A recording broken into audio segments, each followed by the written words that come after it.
Well, it's not your typical wronged revenged. It is a wronged revenged, but the protagonist, Sonny Wilton, is, if you like, me, but not me.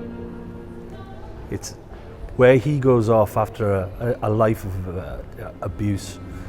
He's witnessed murder, he's witnessed skullduggery, and he's been greatly wronged. He goes off on a mission of vengeance and revenge.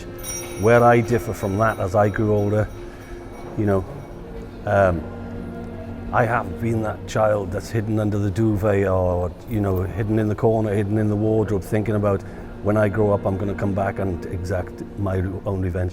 You get past it. I'm not a violent man. But as you get older, you sort of go off on a different way and try to put it all behind you. But let's just go back to the start. From reading the transcripts and the interviews, your childhood, to me, was completely different to what I experienced as a child. I could never understand what happened, how you went through. But just talk me through what happened, please, Chris. So the days leading up to 31st of July, 1971, Mum had left Dad again. She left the 4 eldest children with him, and she took the 4 youngest with her, me being 3rd from the youngest. He was looking for her on the date on the 31st of July. She'd been out with her brother for a drink. She'd gone to my nan's house, by the way, her mother's house, which inevitably difficult to find, so he knew she was there. My nan wouldn't let him in, so he waited in the garden, on the wall in the garden. When they come home, they argued on the garden. Jeffrey went in the house, shouting. The end all was, he stabbed her to death. He stabbed her. You know, there was 8 kids. My childhood ended that day, to be fair.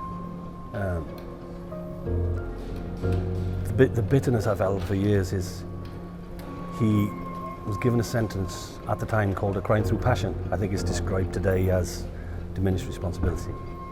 But he was given a 3-year sentence of which he served just 18 months.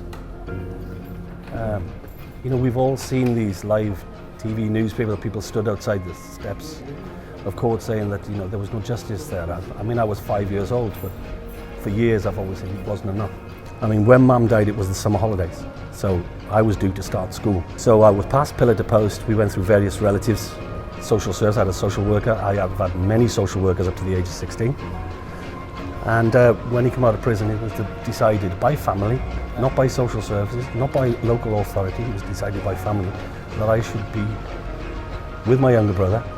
We should be sent back to live with the man who killed our mother. We will have more from Chris Kinsey's story later on in the week.